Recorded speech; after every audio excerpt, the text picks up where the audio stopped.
Salut tout le monde, bienvenue au 10e épisode de Finances fondamentales, le podcast d'éducation financière qui se prend pas au sérieux. Dans l'épisode d'aujourd'hui, je fais la synthèse du livre Les millionnaires ne sont pas ceux que vous croyez, écrit par Nicolas Bérubé en 2019. Je réponds d'abord à une question sur ma stratégie pour choisir un fonds négocié en bourse. Bon podcast! Bon matin, bonjour, bonsoir tout le monde. Donc aujourd'hui, avant de faire la synthèse du livre, je vais répondre à une question posée par Christophe qui me demandait « Comment tu fais pour choisir tes fonds négociés en bourse? » La question m'avait été posée avant mon bilan de la semaine passée où j'ai abordé un peu pourquoi je choisissais certains fonds négociés en bourse. Par contre, aujourd'hui, je vais plutôt décrire les étapes qui m'ont permis d'en arriver à choisir un FNB ou l'autre. La première étape, c'est de cibler ta tolérance au risque par rapport à la répartition d'actifs. Est-ce que tu es une personne qui est à l'aise d'être 100% en action? Est-ce que tu voudrais plutôt être 100% action, 20% obligation? À toi de déterminer où tu te situes par rapport à cette répartition-là. Deuxième étape, c'est de comparer des FNB, mais avant, il faut que tu les trouves. Donc, il existe des comparateurs de fonds négociés en bourse sur Internet.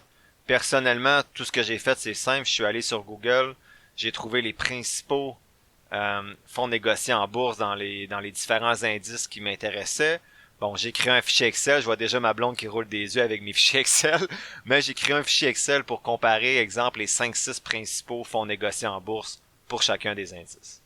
Ce que je vous suggère comme indice, il y a le SP500, il y a le Total Market US, donc tout le marché américain, il y a les tout en un comme on a vu la dernière fois dans mon bilan. L'important, c'est de ne pas commencer à spéculer avec des fonds négociés en bourse plus nichés. Exemple, un FNB en énergie verte, un FNB en crypto, un FNB en minage, un FNB juste sur l'énergie, sur les finances. Donc, la plus grosse partie de votre portefeuille devrait être sur un gros indice ou plusieurs gros indices connus. Et bien sûr, vous pouvez accorder une plus petite partie de votre portefeuille peut-être dans des fonds négociés en bourse plus nichés, mais souvent les frais de gestion associés à ces fonds-là sont plus élevés également. Donc, une fois que vous avez trouvé les différents fonds négociés en bourse qui vous intéressent, il y a certains comparateurs en ligne qui vont comparer automatiquement différents fonds négociés en bourse, mais ce qui est important de regarder, c'est les deux variables que je regarde le plus pour comparer les fonds négociés en bourse, c'est le rendement et les frais de gestion. Principalement les frais de gestion, si les deux indices s'intéressent sensiblement à la même répartition géographique, au même titre. Donc, s'ils suivent le même indice, habituellement, ça devrait se ressembler, mais c'est pas toujours tout à fait pareil. Mais si c'est le cas, faites juste prendre celui qui a les frais de gestion les plus bas avec des rendements intéressants. L'autre question que vous pouvez vous poser, c'est est-ce que vous allez avoir un fonds négocié en bourse américain ou canadien, donc dans la devise que vous allez devoir acheter votre fonds. Le plus simple, c'est d'avoir un fonds négocié en bourse canadien parce que vous n'avez pas besoin de convertir votre monnaie sur votre compte de courtage. Par contre, ça peut être intéressant d'avoir certains fonds négociés en bourse américains pour profiter parfois du taux de change. Mais si j'avais une suggestion à faire, moi j'ai les deux. J'ai du canadien dans mon CELI, de l'américain dans mon REER.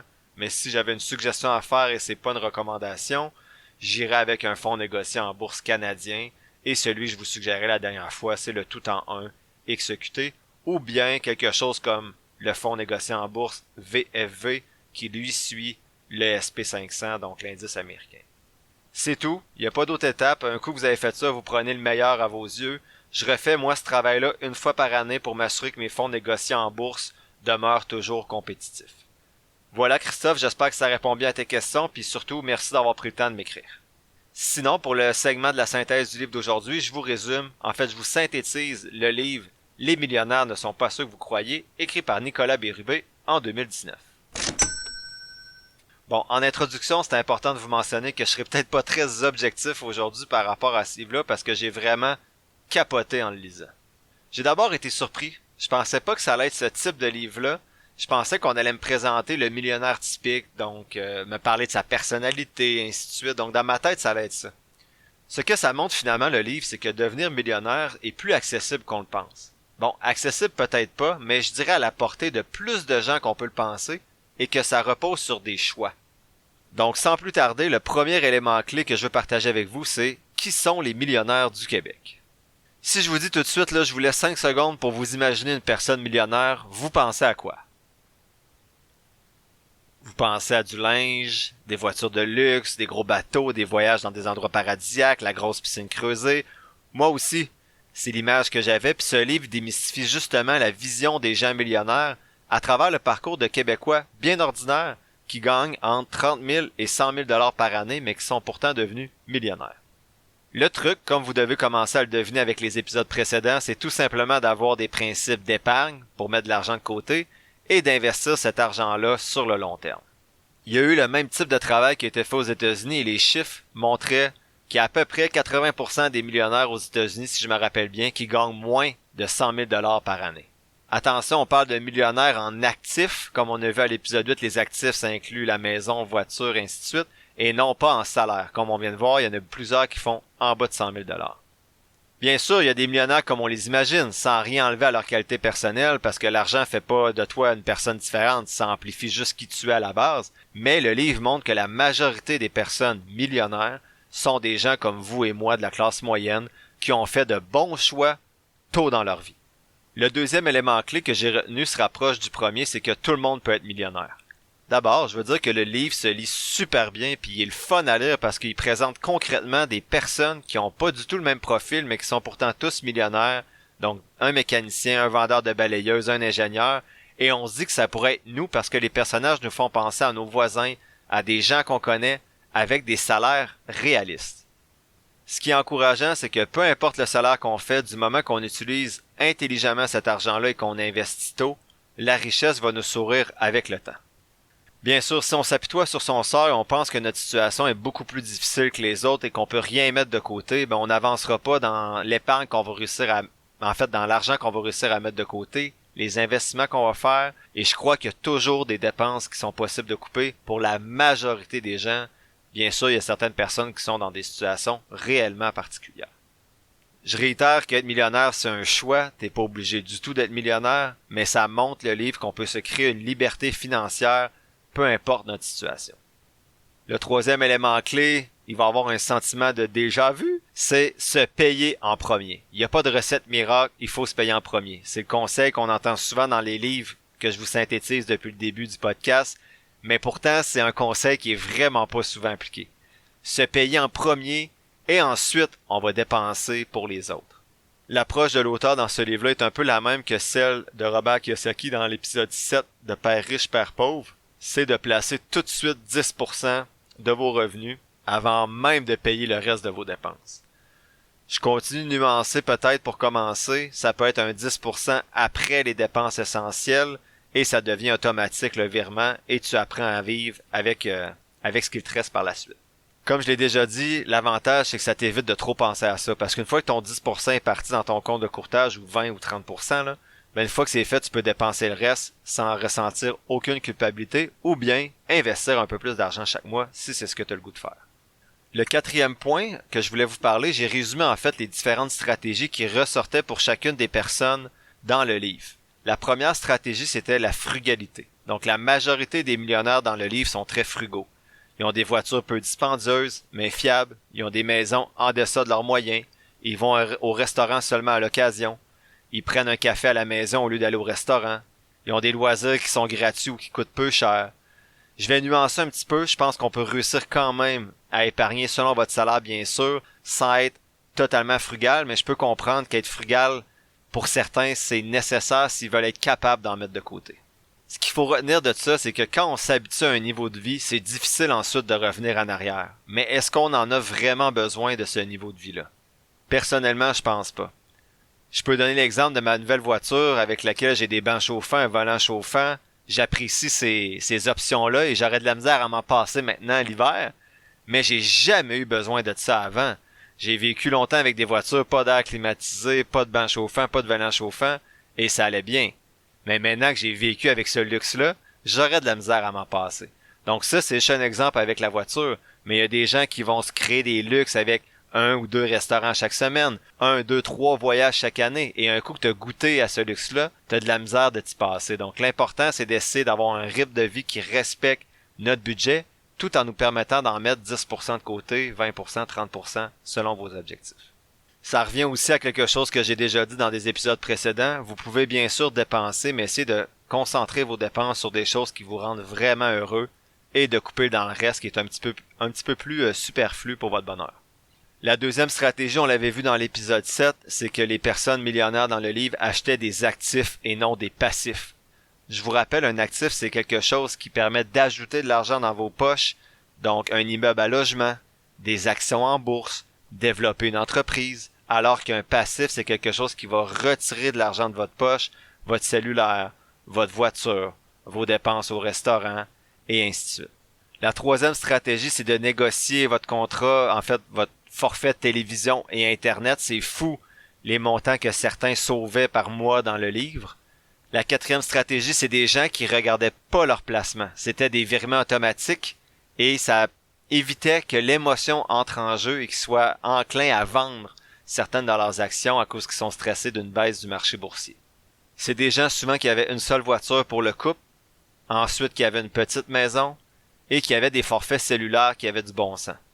Donc là, j'ai peut-être des chums qui vont rire en entendant ça parce que j'ai pas le forfait cellulaire le plus révolutionnaire de la planète Terre, mais moi, mon forfait cellulaire me coûte 34$ par mois. Alors que je connais des gens qui leur coûtent 82, 84$ par mois, donc ça n'a pas l'air si gros comme différence, mais si ça revient à chaque mois, ça peut influencer ta capacité à épargner. Enfin, le dernier élément clé que je voulais que vous reteniez de ce livre-là, c'est faire travailler votre argent.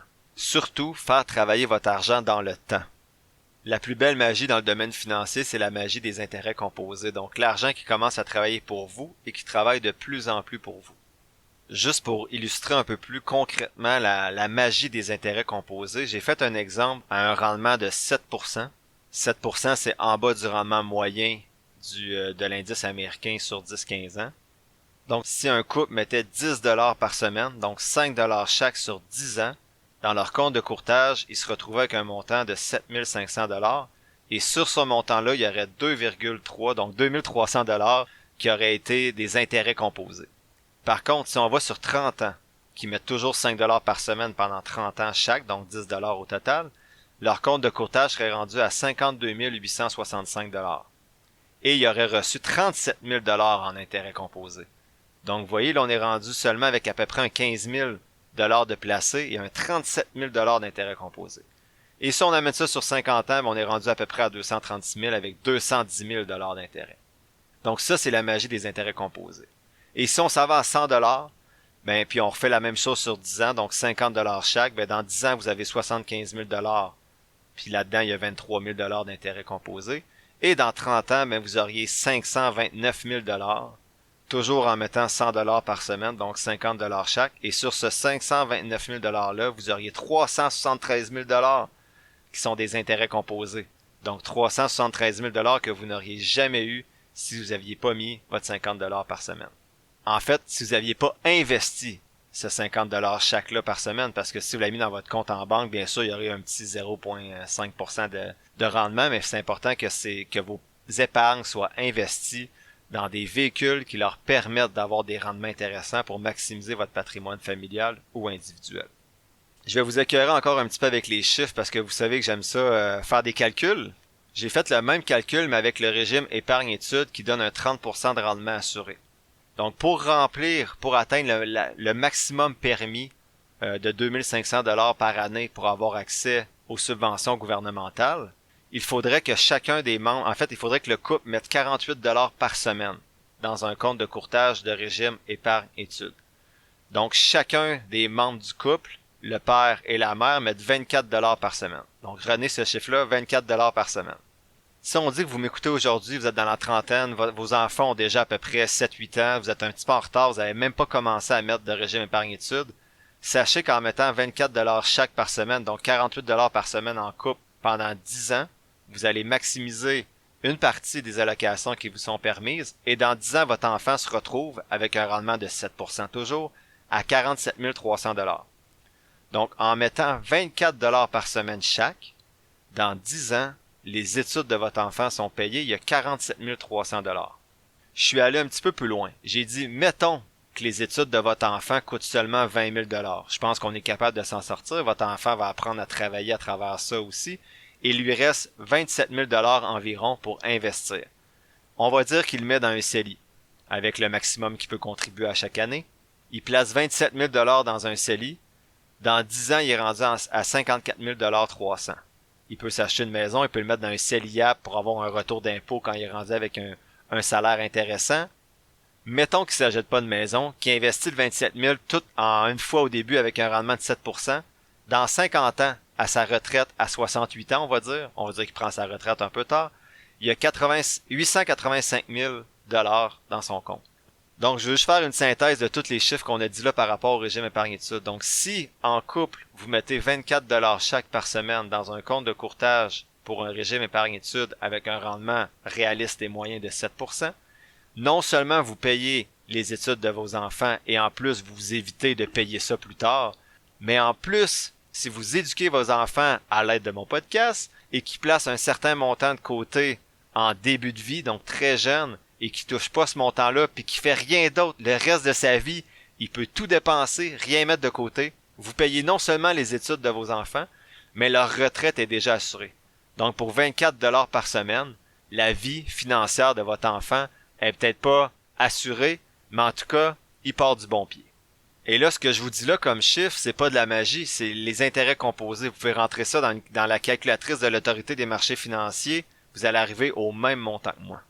En conclusion, j'ai dévoré ce livre-là en 3 soirs, 3 nuits, donc je finis ça de lire assez tard. C'est super bien écrit puis c'est facile à lire avec les différentes personnes qui sont présentées et c'est surtout inspirant parce qu'on voit que c'est possible d'en arriver là. Par contre, le livre n'est pas centré sur l'investissement, mais plutôt montrer qu'épargner et investir peut mener à la richesse. Mais on creuse pas beaucoup la partie investissement, ce que l'auteur fait plutôt dans son 2e livre qu'on va voir un petit peu plus tard. L'épisode tire à sa fin. Je vous remercie d'avoir écouté ce 10e épisode de Finances fondamentales. En résumé, les millionnaires sont pas vraiment ceux qu'on croit. La majorité vivent pas une vie de luxe, au contraire, ils sont plutôt frugaux et patients. Tout le monde peut être millionnaire s'il se paie en premier et exécute différentes stratégies pour épargner massivement et faire travailler son argent à sa place. L'exemple que je vous ai donné du 48 $ par semaine en couple, selon moi, est très frappant. 2500 $ par année pendant 10 ans pour assurer une vie financière saine à ton enfant jusqu'à la fin de ses jours, avec un peu d'éducation financière à travers ça, bien sûr. Dans le prochain épisode, je vais faire la synthèse du livre Un barbier riche de David Chilton. Ceux qui sont intéressés, cette semaine, je vais partager sur la page Facebook de Finances fondamentales un tableau synthèse de 3 compagnies analysées en bourse avec mon outil, soit Trex Company avec le sigle TREX, West Fraser Timber WFG.TO et Expel Inc. XPEL. Si vous avez apprécié l'épisode d'aujourd'hui, il y a 3 choses que vous pouvez faire pour m'aider à maintenir le podcast en vie. 1. Vous abonner au podcast et à la page Facebook de Finances fondamentales et me laisser un avis positif. 2. Partager l'épisode avec des gens de votre entourage qui pourraient être intéressés. Et 3. M'écrire à financesfondamentales@gmail.com ou sur la page Facebook de Finances fondamentales pour me poser vos questions ou me faire vos demandes spéciales pour les futurs épisodes. N'oubliez toujours pas, je suis pas un expert ou un gourou de la finance, juste un gars qui trippe un peu trop et qui partage ce qu'il apprend avec vous. Ne prenez pas ce que je dis pour du cash ou comme une recommandation d'achat, faites toujours vos propres recherches et développez surtout votre littératie financière. Sur ce, merci encore pour votre écoute et on se dit à la semaine prochaine pour le 11e épisode de Finances fondamentales.